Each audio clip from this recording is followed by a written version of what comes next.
Same thing as Tracy.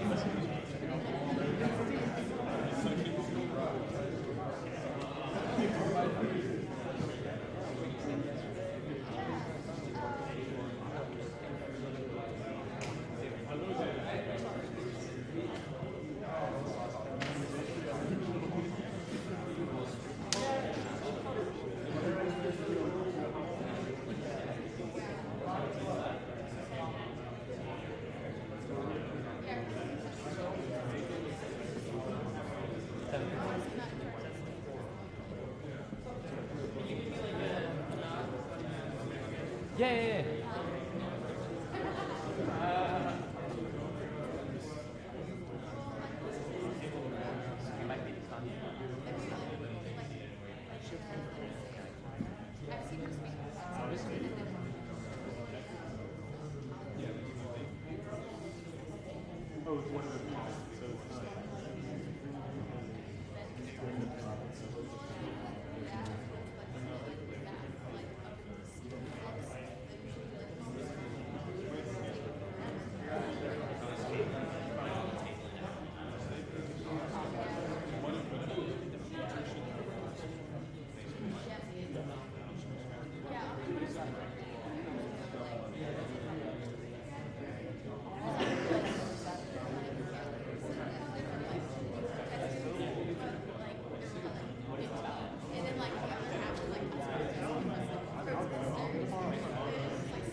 So UF is very excited for our event tonight with Dr. Cristina Hoff Sommers.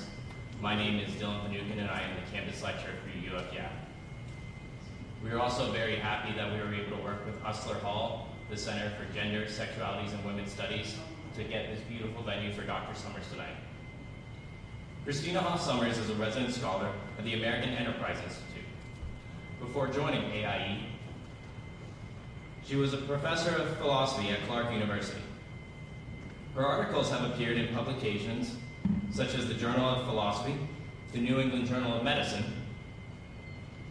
the New York Times, and the Atlantic. Sommers is the editor of Vice and Virtue in Everyday Life, a textbook on moral philosophy. Her books include Factual Feminism and The War Against Boys. The latter was a New York Times Notable Book of the Year. She is a co-author of One Nation Under Therapy as well. Her video blog, The Factual Feminist, has attracted millions of views online. She co-hosts a new podcast called The Femsplainers, and you can follow her at CH Sommers.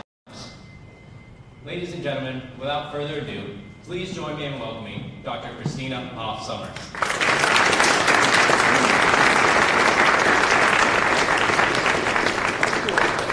Thank you very much. Is my mic on? Can you hear me?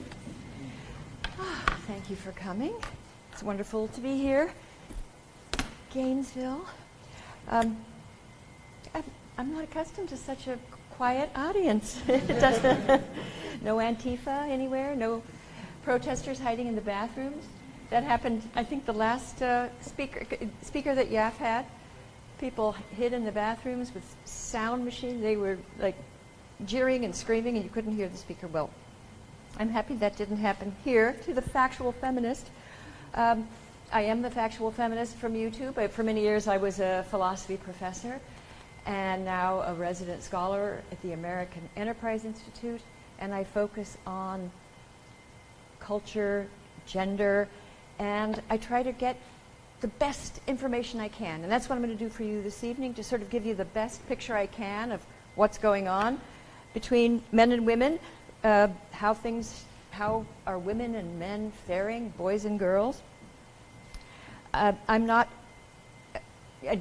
spend a lot of time correcting what I see as myths and just false statistics, mistakes, and I consider myself a feminist, but I'm persuaded that women are best served by truth, not hype, not spin, no matter how well intended.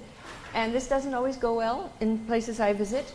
By questioning certain statistics on the plight of women, people interpret that as, when I was speaking at Oberlin College, there was a professor who called what I was doing discursive violence.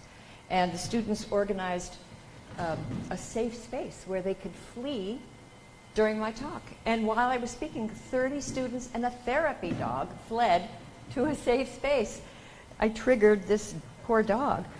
Now, what really confused me was that I was at Lewis and Clark Law School last year, and the local Antifa, I think they didn't understand who I was, and they thought I was someone dangerous for the campus, and they came and organized a protest. But inside the law school, there was this young woman, and on her jacket, she had "Stay Woke" on the back. She was marching up and down and leading them in chants, so students couldn't hear what I had to say. And she hadn't memorized her chants. She had to read, "The wage gap is real, microaggressions are real." I'm just, any future protests out there, if you're going to interrupt a speaker, have the decency to memorize your chants. She was so ill-prepared. But anyway, just one other war story. At UMass Boston, there was a young woman in the audience who wouldn't let me say a word. She was screaming, "F you, F you." And every time I tried to say a word,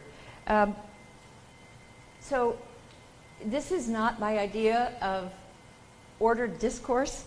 I do think I hope that the students at Lewis and Clark Law School, I was able to finish part of my talk, and several came up to me, and what I realized that day is that on most campuses, the majority of kids, to me they're kids, students, liberal or conservative, sort of aren't afraid to hear conservative ideas or dissident ideas, ideas that challenge the status quo. But increasingly on our campuses, there's a small group of students who are very passionate, very certain that they are right. They have no compunction about tearing down posters of, which I heard happened to my posters at this school. And they have no, they feel justified. And in the past, they may have felt that way, but they didn't act out as they are today. And one way I would hope to calm people down is, I do think a lot of this is motivated by misinformation, by a misapprehension of the truth. I don't say that about all protests. Having once been a protester myself, I felt very justified, but I think that there is a lot of confusion and misunderstanding, certainly about the sexes. And so what I try to do in my in the Factual Feminist, as well as my podcast, The Femsplainers, is to introduce my audience to what as I said, what I think is the best and most solid research. I try to be careful of advocacy research. There's a lot of it around. You should be wary of it. And this is just research that's carried out by advocates, passionate advocates. And they might be very well-trained social scientists, but they're passionately committed to a view, and they use research as a means to persuade others of the urgency of their cause, and they tend to inflate the magnitude of the problem. And let me do some advocacy research right now. I'm going to ask you a question and answer honestly. How many of you, when you were young, ever were hit or kicked by a brother or sister? What? Okay. How many of you ever kicked or hit a brother or sister? All right. So let's suppose that I am a concerned social science researcher and I want to dramatize, let's say, I don't know, I want more psychiatric services for the students at the University of Florida. I could take these findings, which are kind of disturbing, frankly. 90% of undergraduates at the University of Florida come from family backgrounds with severe violence. Now, I don't know if I can, there would be so much that's wrong with that. But I see a lot of research like that on the plight of women. I see they will have a non-representative sample, they will ask vaguely worded questions, and then project this non-representative sample onto an entire population. So when I do the factual and people do advocacy research for all sorts of causes. I'm sure the NRA does some advocacy research. The difference is, though, if the NRA does it, the journalists tend to be skeptical and want to see proof. A lot of the feminist advocacy research just gets a pass, and the journalists aren't skeptical. It goes right from the offices of the American Association of University Women or the National Women's Law Center. They do a study. They are advocates, but their research goes right into the sort of mainstream media, and it's taken seriously. Now, there's another worry, which I have about myself, and those you seekers of truth should have as well, which is confirmation bias. We all have certain cognitive biases that get in the way of the way we process information. And confirmation bias is simply the tendency to be very skeptical of any research or information out there that goes counter to what you already believe. And you, on the other hand, you tend to be very open and accommodating and trusting of research that reinforces your belief. And you just give more weight to evidence that supports what you already believe. And we all do this. There are probably all sorts of good reasons. However, it does get in the way of, it distorts our apprehension, the way we can view reality. So what I try to do when I want to understand something's important about crime, or especially gender and education, gender and crime, women's health issues, the wage gap. I'll talk about that in a minute. What I try to do is to find the most objective source I can. And that is usually people that aren't agenda-driven, and almost always I go to these large data gathering agencies in the United States government, the Bureau of Justice Statistics, or the National Center for Education Statistics, or the Census Bureau. And then there are some very well-respected academic-based research organizations, and I will go there. These researchers, if they have agendas, they cancel out one another's agendas. For the most part, they're just statisticians trying to do the best they can to get good information. So, and I also sometimes rely on places like, the Pew Research Center, Gallup. Their studies are reliable, and they don't I've never seen evidence of them trying to promote some passionately held views of their researchers. Now, I do spend a lot of time, as I said, correcting myths and bogus statistics on my podcast, and I'm going to do a bit of that this evening. And as I said, I do it because I think women, I think all of us, are best served by sober research. Not hype, not spin, not overstatement.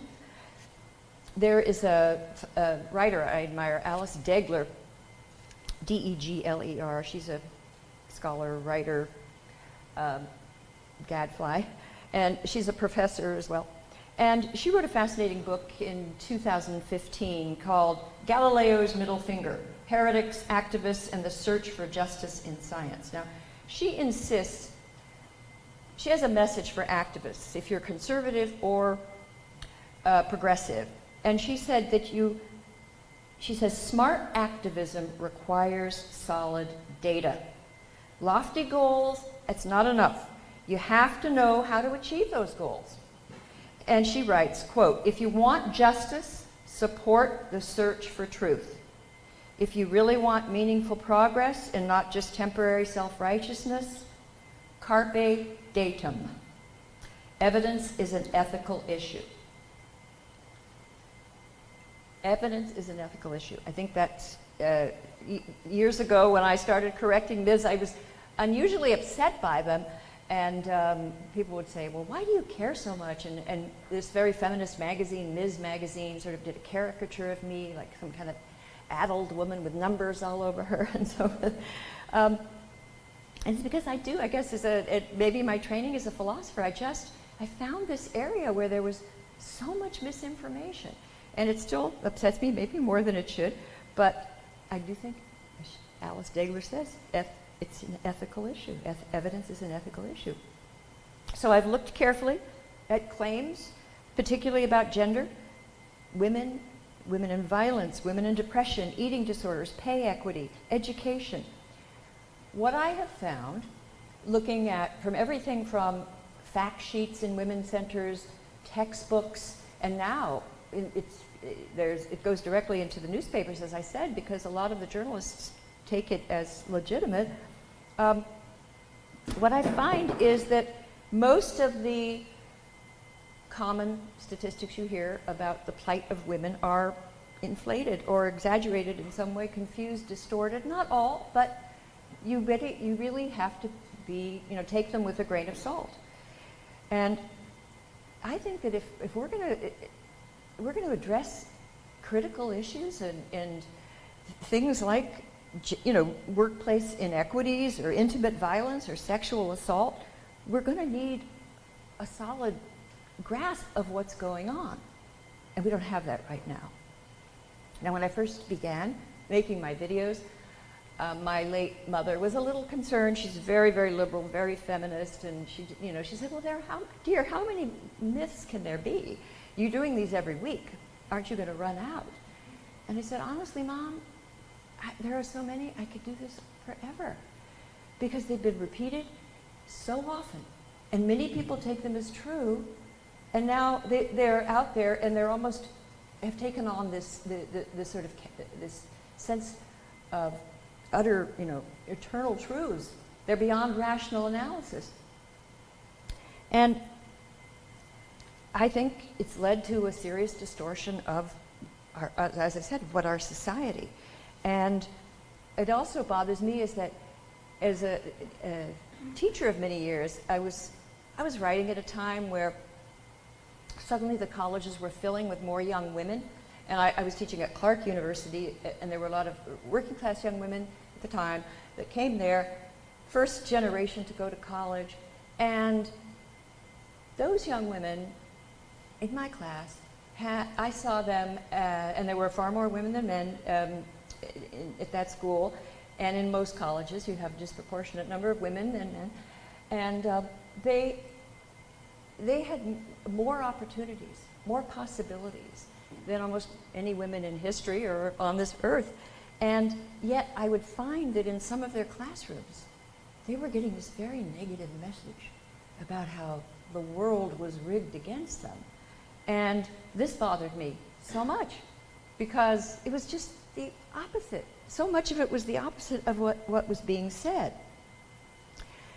Now, I'm just going to, and by the way, there are, by now, there are some activist women professors who promote just a terrible, terrible view of society to their students. And now there are some men's rights activists that are sort of doing the opposite. They're promoting the view that it's men who are the downtrodden sex.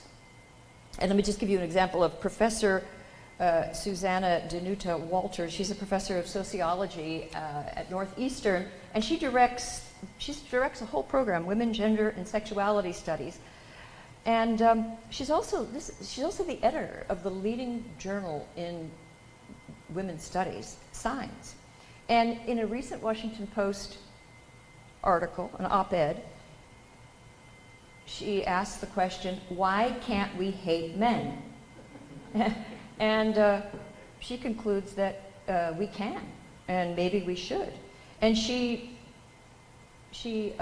lists all the crimes of the male sex, cheating is, that women's lives are just devastated by pervasive wage injustice and male violence. She refers to, quote, legislatively legitimated toxic masculinity.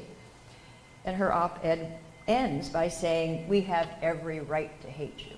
She does give men a way out. She says that they can stand back, lean back, and just don't take any positions of power, don't do anything, it's our turn. And she tells men, now, get off team patriarchy, now it's time to play for team feminism. Now, there's also a gentleman who is the leader of a popular men's rights group called A Voice for Men. I won't say his name because he made a video attacking me for being too feminist. His name is Paul Elam. But he's as angry as Professor Walters, but he's angry at women. And he says, he's described women as opportunistic parasites in the lives of men. And he has a long list of particulars to hold, things that women have done to exploit men financially, he says. They have subjected men to ruinous divorces. They alienate them from their children. And he refers to, quote, destructive personality disordered women whose evil acts are enabled by society. Now, instead of hating women, he suggests men avoid them. Don't marry them, don't date them, stay away, consider celibacy, and if you really need sex, hire an escort.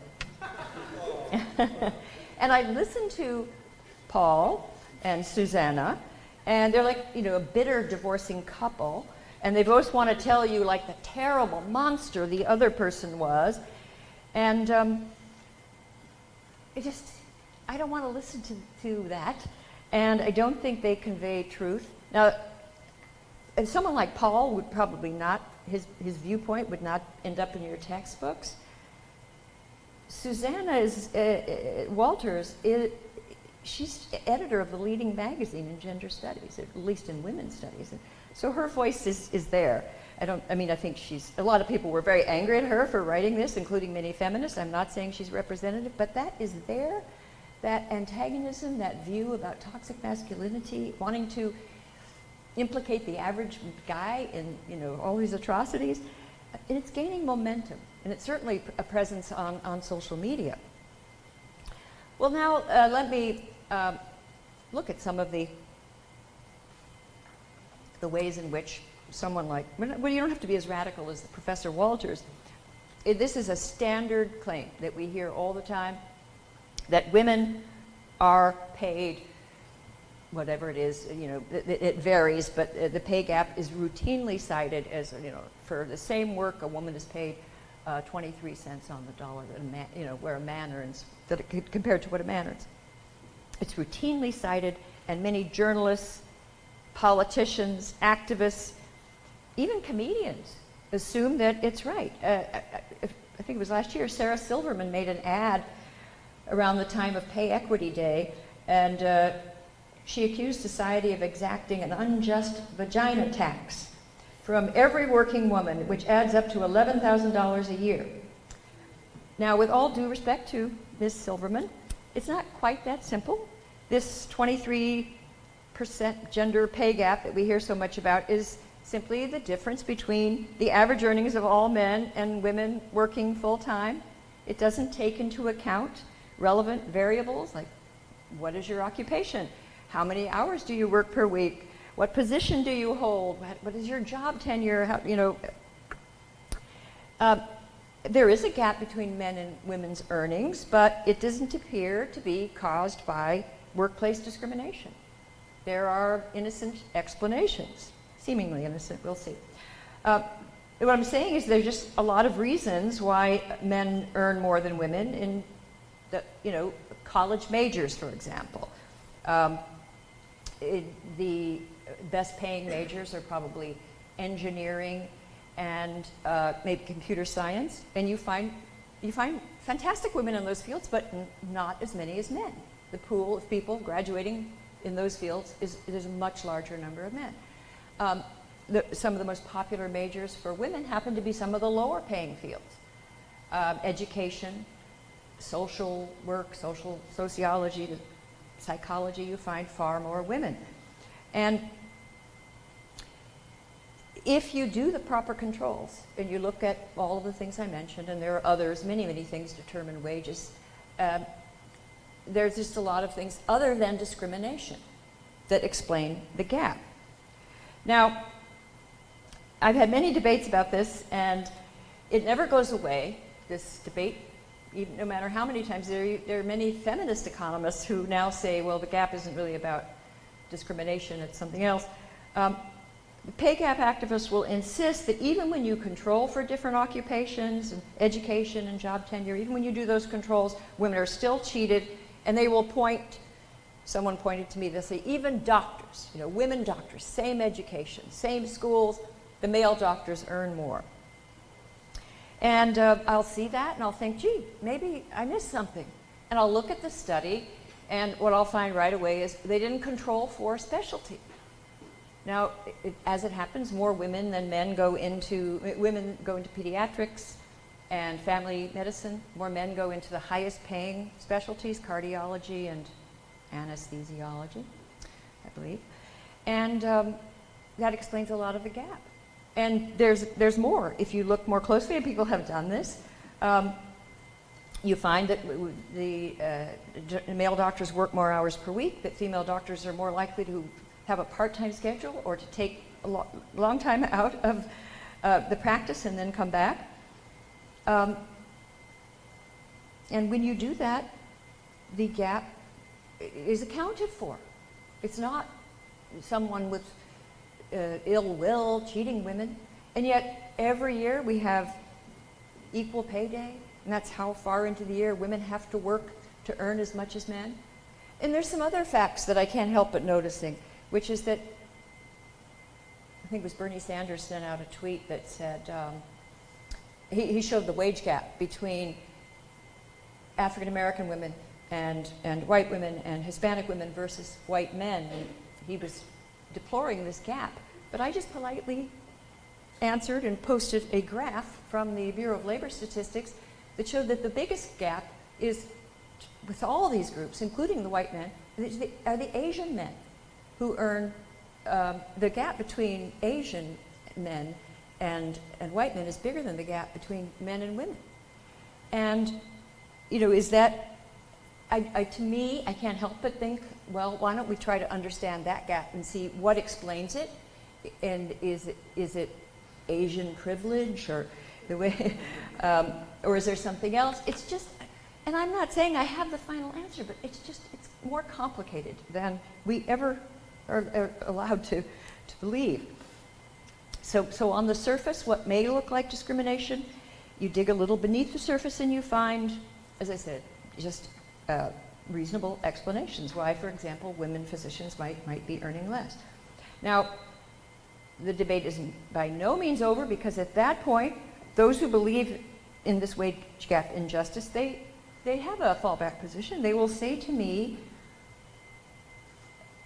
don't you understand? The reason that women go into early childhood education or instead of engineering, or the reason they're more likely to do pediatrics rather than anesthesiology and work fewer hours and take time out of the workplace, all of that is because their preferences were shaped by sexist social forces. And there's, and they talk to just overall sort of patriarchal assumptions of the society. And, you know, the women aren't really acting freely. Now, that sort of argument, it's worthy of debate. We haven't really fully had that debate, and I'm open to evidence that that's true. There are problems that I see right away, because that sort of argument, that might have made a lot of sense to me in 1970. In 2019, not to credit American women, like among the most informed ever, not to credit the women at this college for knowing, you know, maybe that their major is not going to be the highest earning. Maybe they know that and they choose to do that, not to credit them with free will. In fact, what worries me about that sort of argument is that I don't know that it can ever be resolved, because it's a metaphysical problem about free will and determinism. And I think that the burden of proof is on the wage gap, those who insist that it's this injustice, to prove that women aren't free and that they are somehow. And I think we have to err on the side of crediting women with agency. Now, am I saying, oh, so there's no problem? We've explained it. Discrimination is over. No, I'm not saying that. There could still be workplaces where employers are paying, you know, Jill less than Jack for the same work. We have very strict laws against that, and Jill has the right to take that employer to court. They recently did a very close study of salaries in I believe it was at Google, and found out they were paying men less.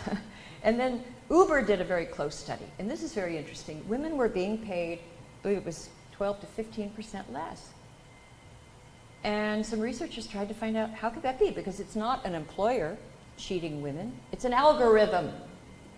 You get what you drive, you know, it's just like you get the money that you, and they looked at it, and they had all sorts of hypotheses. They thought, well, maybe men work more lucrative shifts late at night.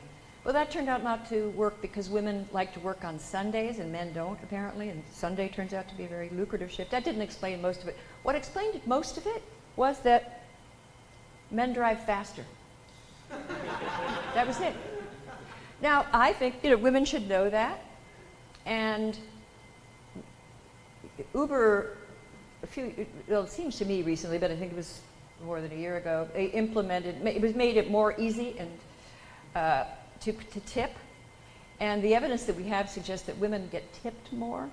So here's a field where, by bringing in the tipping and telling the women, you can actually do something to close the gap, instead of just mindlessly saying, oh, the gender gap is real, you know, and chanting, or having this payday. And Congress, that now the Congress is bringing out an equal pay equity act, and it's predicated on the assumption that women are being cheated. There have been millions and millions of dollars spent on, you know, this $11,000 vagina tax, as Sarah Silverman calls it.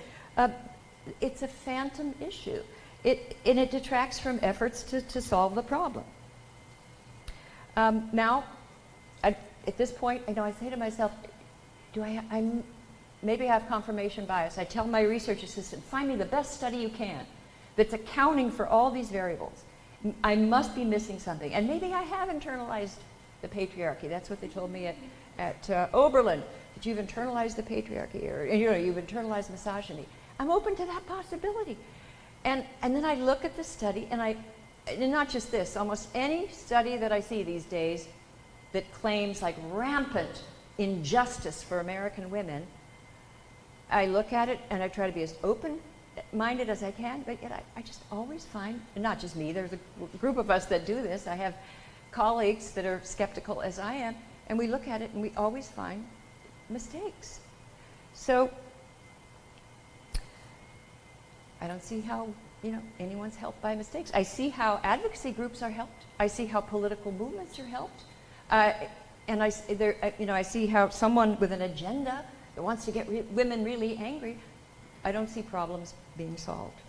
Now, the last thing I'll say about the wage gap is if you are still skeptical about what I have said, and why not? It's a good attitude, but if you are, I urge you to check out the work of a Harvard economist, one of the smartest women in the world. Well, I think she might have been the first woman to get tenure in the economics department at Harvard, Claudia Golden. And she's written about this. She sees no evidence of a discrimination gap in pay, a gap caused by discrimination, and she's moved beyond it. She's now trying to figure out what we can do. And if you don't have time to read her technical article, she did a fantastic interview on NPR on their show Freakonomics. So just invest like 22 minutes and listen to this because she explains it so well. And that should be the beginning point, not the war against women, they're being cheated out of their salary. She has a very positive program for improvement. She doesn't yet know what that could be because we haven't really applied our minds to it. We've applied our minds to misrepresenting reality. Let me move on to some other areas where there's been hype and spin and misinformation. This is a very serious and grave issue, sexual violence on campus. Rape is a horrible crime, and no matter what the data turn out to be, it is a serious problem on campus. But if you look at the facts, there's no evidence of an epidemic of sexual predation. And according to, if you look at the FBI, or even better that you could say, well, the FBI only reports crimes that are reported to the police. So okay, let's go to the Bureau of Justice Statistics, their annual crime survey, carried out, a vast group of people are interviewed, and they have, they define the gold standard for research. And they find that overall, sexual assault, like rape, has gone way down. Nobody quite knows why, but violent crime is at record lows right now. And they, in 2014 and 2010, they pulled out data on students and college students. And they didn't find 1 in 4 or 1 in 5. It was, for rape and sexual assault, their figures was something like 1 in 50. That's still too many, but it's so different from 1 in 4, which 1 in 4 would be comparable to the war-torn Somalia, and the idea that parents would even let their children, their daughters, go to a school. But a lot of young women are learning this, and they're learning to kind of take the mindset of Professor Walters and be very angry and impatient with male toxic masculinity. But just for the sake of argument, what if this is wildly exaggerated and it's not happening? And nobody who does, now people do studies that find it, but again, I always say to people, and I say this tonight, if you've got a solid study, send it to me. I'll go review it. I'm open to changing my mind. But I always find they will ask vaguely defined questions to a non-representative sample. There have been a bunch of studies that have come out in the last 4 or 5 years. They're done, they're internet studies. I mean, what they'll do is they'll find a group of students on campus and invite people to fill out this form. Usually you get some credits on Amazon. These used to be called, on the radio, slops, selectively. It was where you selectively chose your audience, and they have no value as social science because you have a non-representative sample. The people who choose to fill out this self-selected opinion poll care a lot about the issue one way or the other. So they might not be representative. And if you have a small sample and you're going to project it to the entire population, you're likely to make mistakes. Now, I think that finding whatever the numbers are, I think finding a way to address this problem is critical.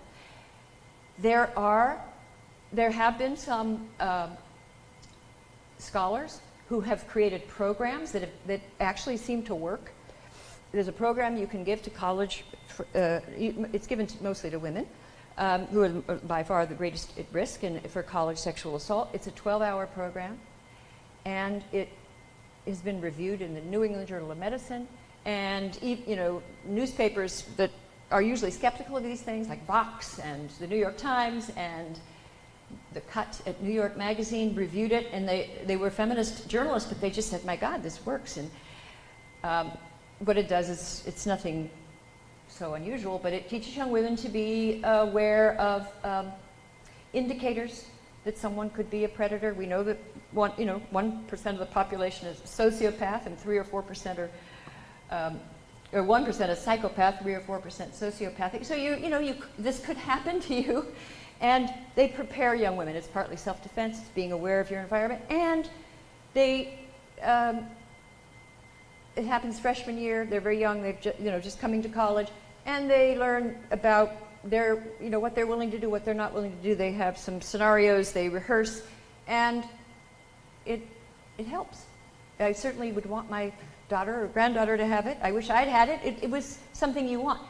There is huge pushback from many hardline feminists. I was just in Australia debating Roxane Gay, and she's a very hardline feminist, and the audience was mostly her fans, and I brought up this study, and the audience, I think they wanted to tar and feather me, because they said, no, we're not going to teach women, teach men not to rape. It's not women's responsibility. And I said, of course we should teach men, but there are criminals, there are people that aren't teachable. It's like saying, don't get an alarm on your house, teach burglars not to steal. Why not we'll try both, and then the newspapers, and there's at least one, the Sydney leading newspaper in Sydney,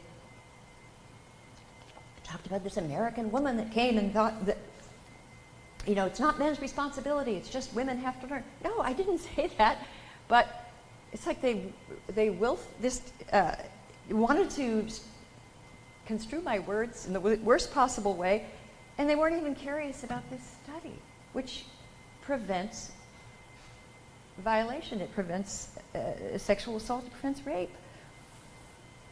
Now, in the most recent, how am I doing on time? Someone's supposed to tell me. I have about how many more minutes? So much to do. Okay, I might go 1 minute over. My last Factual Feminist, I did it on a new survey that was released by Thomson Reuters, and it was featured in USA Today, CBS News, all the major news outlets, and it announced it had done a study and concluded that the United States was one of the top 10 most dangerous countries in the world for women. More dangerous even than Iran, Venezuela, Iraq, North Korea. And we came in number 3 for sexual violence, sandwiched in between the Democratic Republic of Congo and Syria. Now, I was curious about this because the United States is far from perfect, but we are nowhere near being one of the world's most dangerous countries for women. It's ridiculous. Women across the globe are plagued with things like acid attacks and child marriage and forced veiling and stonings and female infanticide and genital mutilation. What were they talking about? Well, I wrote to the Thomson Reuters researchers and asked them, how did you do this? Because it wasn't completely clear from the study they released online. It had all of the trappings of serious social science, but the methodology was a little obscure. So I said, who did you survey? How did you find this out? Who told you? Because they said we surveyed experts. It was a survey of experts, and so I just asked, and by the way, I wasn't the only one that asked. They put India as the worst country in the world for women. Now, India has a lot of problems, but it is not the worst country. In India, a lot of the journalists did not like this and really pushed back, and they sent a lot of letters wanting to know how do they do this study? Well, it turned out that what they had done is they had queried 500 experts on their perceptions. They called it a perception poll. And so I wrote back and said, well, who were the experts? They said they couldn't tell. That was going to be kept, a secret. So this was just like random perceptions of people. And I think what happened is they just had to list what are the 10 worst countries. And maybe they couldn't remember a lot of countries. So they just thought, okay, I don't know. I can't even imagine. But this kind of thing is reported as serious news. And I think that I don't have time to go into some other myths about toxic masculinity. Most men are not toxic. That's a evidence-free generalization. But why do these distorted claims have so much appeal and how much staying power? I've thought about it a lot. I think that one of the problems is that some of our journalists are statistically illiterate, and they just don't know that a study like that Reuters study, and it really bothers me because Reuters is just, it feeds into this idea of fake news. It undermines the credibility of journalism, and it's a serious journalistic organization. But I think there's another reason why people accept these claims. I think there's an admirable human tendency to be protective of women, and stories of exploitation are readily believed, and skeptics risk appearing to be indifferent to women's suffering. And so I understand that, and I understand it's a risk for me or certainly for any man that challenges these statistics. But I repeat, is that truth is on the side of compassion. Evidence is an ethical issue. These distorted claims are driving the sexes apart. They're creating anger and just dissension between the sexes. And a wise person once said that no one will win the battle of the sexes. There'll be too much consorting with the enemy. I think that's true. There will be, most women do not, or men, we don't see one another as on different teams. We're on the same team. There's not like team feminism and team patriarchy. A lot of people want to push us on those teams. Don't join those teams. I think men and women are, as I said, we need each other, and we rise and fall together. Thanks for being such a nice audience. No triggered pets, nothing going wrong? Okay, thank you.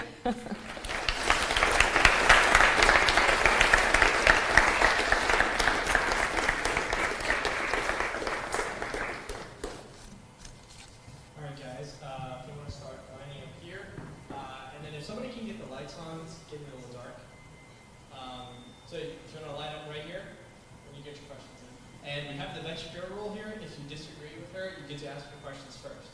So. Oh. I don't acknowledge that rule. That's a male invention. And I was paid 23% less than Ben got.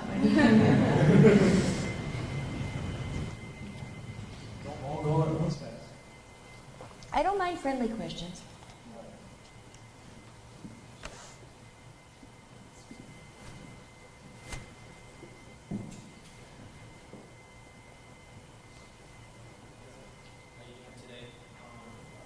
You claim that Israel has a model women's rights record. Does this take into effect the generations-long blockade against Palestinian women? Oh boy. Did I tweet that? On behalf of somebody, so honestly, what I will tell you, and I have spent a fair amount of time in Israel, and it's in Haifa there's gay bars that it's the only safe place in the Middle East for gay people. They come over from the West Bank to go to these bars. So Israel is a vibrant, very, very lively democracy at trying to survive with surrounding neighbors who want it destroyed.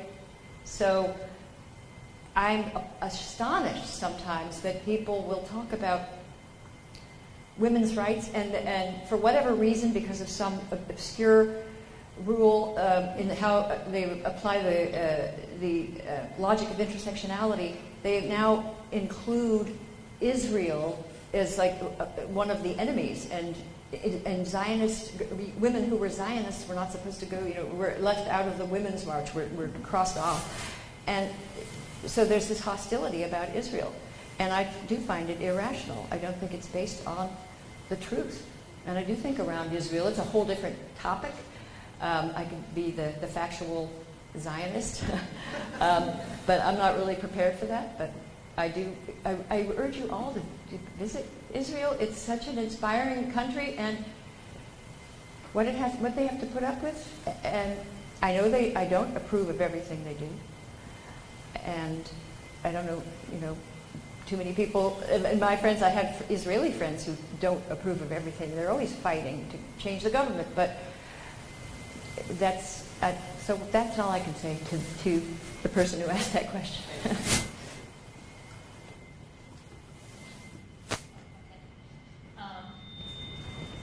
So, what's the knowledge that a lot of these issues that are trying to be expanded to saying they affect all women, in fact only affect a small proportion of women, even though it's a large number, simply because of the large absolute number of people in the world?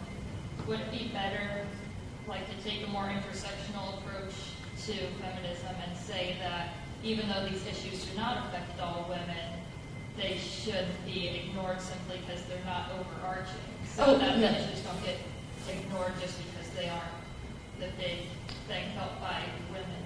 Right, and just to be very clear, do not take away the message that because I question statistics, I think these things aren't problems. I think some of them are such serious problems that I resent the exaggeration and the hyperbole and the spin because it gets in the way of solutions. And I do admire intersectionality. There are many different forms of it. There's a moderate, reasonable form that is simply about looking at people's complex identities and how different laws or practices impact them. And sometimes people get lost at the intersections, and we forget them. And that was a problem with the women's movement. For many years, it was largely focused on the concerns of sort of upper middle class white women, and not really attending, not just to African American women, but to women of color in all classes. They were ignored. So I think it's a good thing that we became intersectional in that way. The only thing I question about intersectionality is when they attach radical Marxist politics to it, and then want to overthrow capitalism and despair of our society, the American society. I don't get that part, where they suddenly become so hard left. I think you can be intersectional and be a moderate liberal, or even a liberal conservative. Thank you. Hello, Dr. Sommers. I love your talk with Jordan Peterson. Thank you for coming to Gainesville. Hi.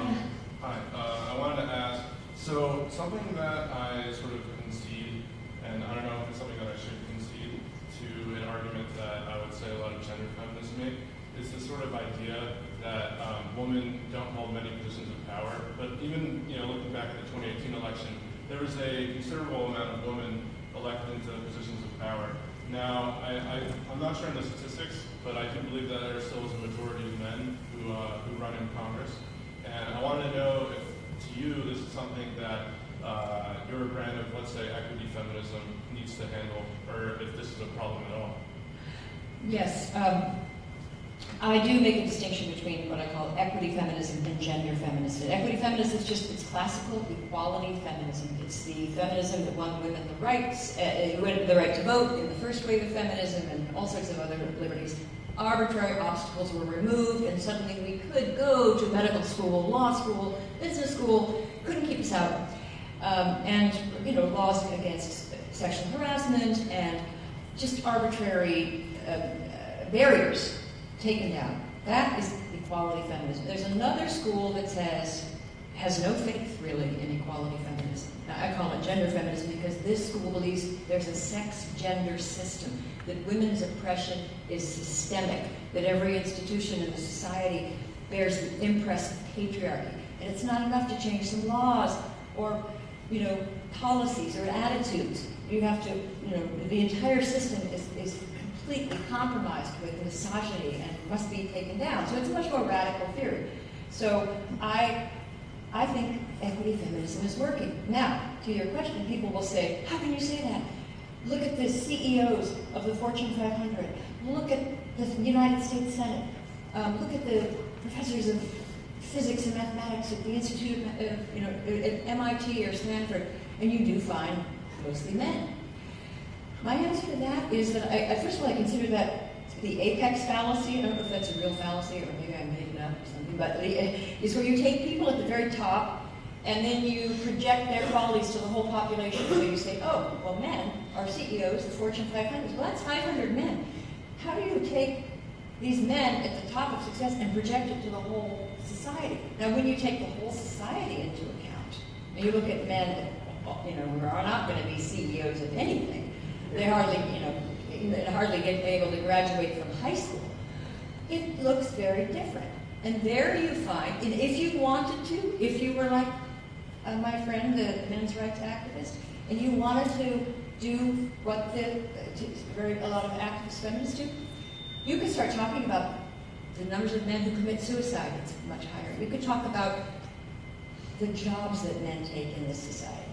The dirty, gritty, dangerous jobs. You go to the Labor Department, how many, about 5,000 people die every year on the job in the United States. It's 94% men. So you can take these gaps and say these, why don't these ever feature? Why aren't these ever featured? They're talking about the CEOs. And the last thing I will say is, second wave feminism got started really, gained momentum in the late 70s, 80s, 90s. We haven't had that much time. Look what we've done already.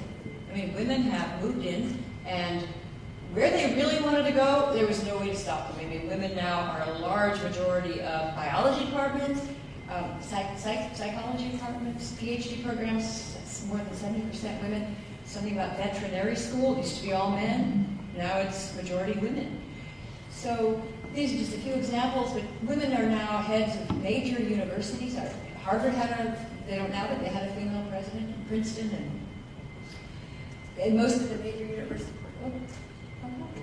Okay. And women are, people say, well, we should be more like Sweden. Sweden wants to be more like us when they look at the number of women who are in positions of high management and on their way to be CEOs. They have quotas now in certain firms in Norway and Sweden, and they need to have women on the boards.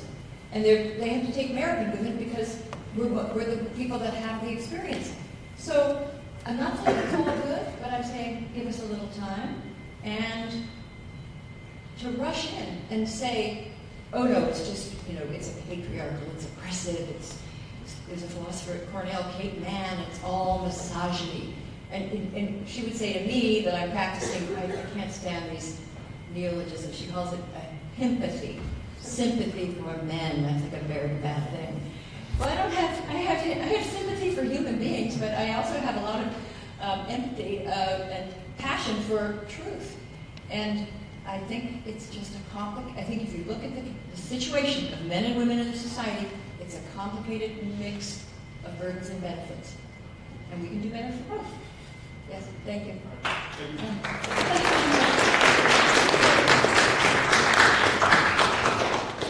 Hi, first, thank you for being here for your presentation. I'm really interested in the issue of the wage gap, which honestly, I come from Latin America. I will say that the situation in regards to men and women in Latin America could be called worse than here. Never in my wildest dreams before I came here, I ever heard about the wage gap in Latin America. So, but I would imagine they do have a wage gap. I mean, they just haven't had the kind of activism we've had. That's correct. That's correct. And so for me, from the start, the issue was a little suspect because there were some other issues in regards to feminism in Latin America, not that particular one. Now, in connection to the wage gap, have you ever looked at the spending gap? Is that an We issue? don't talk about that. Women do the shopping. So do you think that's a valid issue? Are there any like realistic studies that kind of separate, I mean, who spends what or what for? And do you think is it fair to connect that to the wage gap issue? Because I kind of feel that what's the point of earning more if you're going to spend less? So I would like to hear your thoughts. You know, what I like about that question is I'm curious about that too. And the situation we face now is that people aren't doing studies like that, and they're certainly not doing them, and then the media won't pick it up and run with it, because it would turn out that women spend a lot more. They do the shopping for that, so it's not a big surprise. But if you actually broke it down, like who's getting the goodies and all that, it's not clear to me that it would be men. I mean, I'm sure it's dependent on the level of earnings in the family, and probably both have lots of toys, but maybe she has slightly more. But no one will do that because it doesn't serve the narrative of the war on women or women as an oppressed class. Doesn't serve that. So that research doesn't get done. And increasingly, if you were to do such research, people would view you with some skepticism.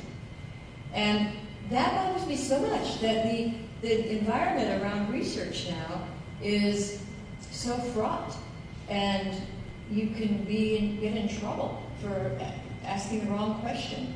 And if you do research that suggests there isn't a wage gap, or that women are paid more in certain fields, like there's a lot of research that suggests that if you are a woman and you go into a male field like petroleum engineering or one of these high-paying fields, you are more likely to be hired than a man, and more likely to be accepted into a program. And I encourage young women that have aptitude for math and science, go for it, because there are great opportunities, and people are very determined to be fair to you, even to the point of giving you a special advantage.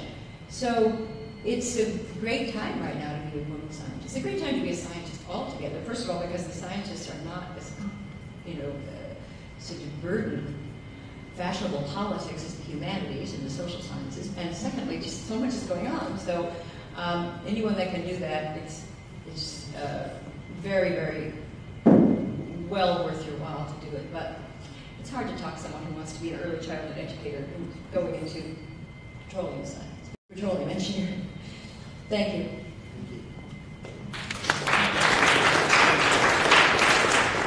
Hi.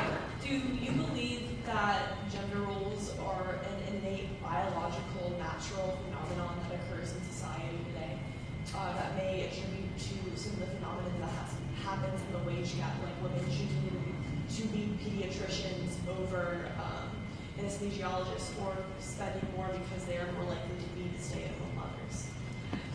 Well, that's an easy question. I think I believe what I think most researchers, in this area believe is that your sex roles or so-called preferences, gender preferences, are the result of a combination of biology and culture, a yet-to-be-understood combination. We don't know. There's a lot of sort of circumstantial evidence that sways me to think that some of it is biologically driven. For example, there's a genetic condition, congenital adrenal hyperplasia. These are girls that are born with, they're exposed to high levels of male hormones. In the gestation period, the mother's exposed, the child is exposed to these hormones and is masculinized. And the CAA, it's a genetic defect, and these girls have the play preferences of little boys. And it's very remarkable. You'll have the CAH girls. These experiments have been done in a lab at UCLA. You'll have the CAH girls and then girls that don't have it, and you watch what toys they go to. And girls will typically go towards the glittery ponies and the dolls, and the boys to the trucks and the gadgets. And the CAH girls. Now, we cannot ethically, inject a little boy or a little girl with hormones and then watch what they do, but nature has done this, and we see. So that's one bit of evidence. The second is research on some of our close relatives, like vervet monkeys, and they did studies of how they play, and the males gravitate towards sort of gadgets, and the females towards these plush toys or little dolls they mother. So it makes me think that, you know, they weren't, their propensities weren't shaped by an artificially imposed gender binary, you know, culturally imposed. The other thing is, if a behavior is universal, that we've never seen a culture without it, then you have to suspect that there's something going on, and that, because, you know, like wearing the color pink, that's purely cultural, and you'll find places where, I mean, in Florida, men wear pink shirts, I mean, everywhere. But that varies by culture. But take something like women being the warriors and men being the nurturers, or little girls engaging. One of the biggest differences between the sexes is that typical, I'm not talking about all, just typical play of little boys is rough and tumble play. It involves a lot of mock play, noise, and, you know, mock fighting. Parents don't like it very much. We tend to prefer the way girls play. It's theatrical, imaginative games with, you know, playing house, playing doll, playing school. And increasingly, people are saying, well, the way the little boys play is violent. But it's actually not. They're learning a lot of skills and self-control, and they're having a lot of fun. And we see this even in other species, the males, the kind of rough and tumble play of the males. And so what I say is that that would be something I would think is probably innate. Now, culture can accentuate it or diminish it. We have to diminish the rambunctiousness of males. Every society does, because males who are under-socialized have unpleasant ways of making themselves noticed. So you do want to civilize them, turn them into, let them channel that risk-taking and exuberance towards constructive pursuits. And you do find cross-culturally males are the risk-takers. I mean, they're just doing crazy things that most people would be frightened to do or hesitate to do. It's more. Now, these are just averages, and there are many exceptions. There are girls who love rough and tumble play, not just the CAH girls, just girls who want to play like boys. And my feminism, the equity feminism, to me it's important because one of the reasons we had to have it is that it used to be there were these gender roles and all women were supposed to fulfill them and all men were supposed to. And my kind of feminism just says, no, let people choose. And so if a girl doesn't want to be a girly girl and she wants to, then fine. And same with a boy, where there's just tolerant understanding that people don't always embody the stereotypes of their sex. And they used to be forced to, and that was horrible. However, what we're doing now, not everywhere, but I do see it, we're going too far. We're not just saying, you know, we'll let everybody do what they want, but we're saying anybody that embodies the stereotype of their sex, we're going to try to gear them away from that.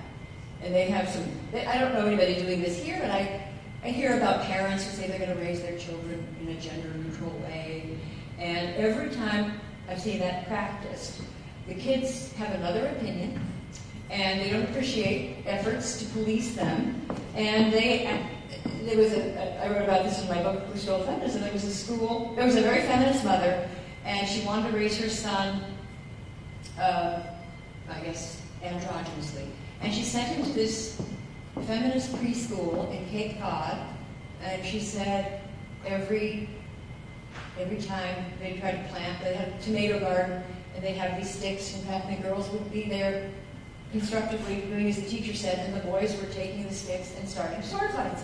And her son was the leader of this. And finally she decided, her son was named Dylan, there was something about that school that did not honor Dylan's boy soul. So she took Dylan out and just accepted that he was not going to fit in.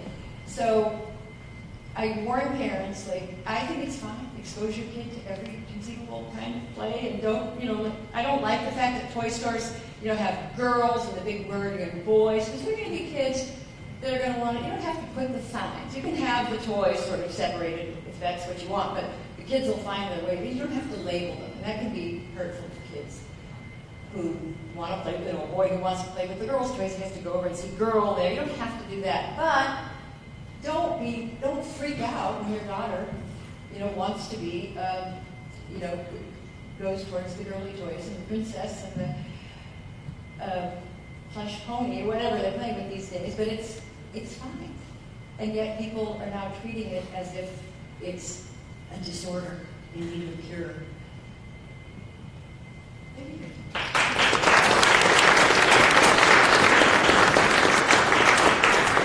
That's all we have time for.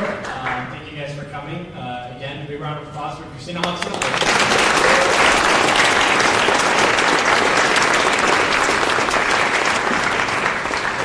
Enjoyed this event. It was brought to you by University of Florida Young Americans for Freedom. You can follow us on Instagram and Facebook at UF-YAF.